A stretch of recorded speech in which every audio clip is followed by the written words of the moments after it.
అందరు దోస్తులు కళ్ళు తాగకుండా కూర్చుంటే నేను తిప్పుడు కూర్చుంటుంటే మంచిగా. అట్లా 110 కేజీలు వెయిట్ పెరిగిన. 110 కేజీల వెయిట్ పెరిగిన 111 అయింది. 111 అయిన తర్వాత జిరాక్స్ సెంటర్ నాకు అచ్చే పరీక్ష అయిపోయింది. వచ్చినప్పుడు నా పానం తీసిండు రమకాంత్ సార్.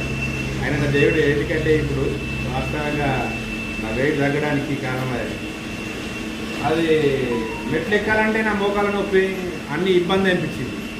నాకే రమాకాంత్ సార్ మాట్లాడిన తర్వాత ఏమనిపించిందంటే అసలు ఇప్పుడే ఇట్లున్నా ఇంకొక 4-5 years తర్వాత నా వెయిట్ ఇంత పెరుగుతుంది ఏమవుతుంది అని చెప్పేసి నాకే తన ఆలోచింపజేసిండు. తర్వాత ఈ న్యూట్రిషన్కి వచ్చిన తన చెప్పిన దాన్ని బట్టే అన్నీ పాటించిన.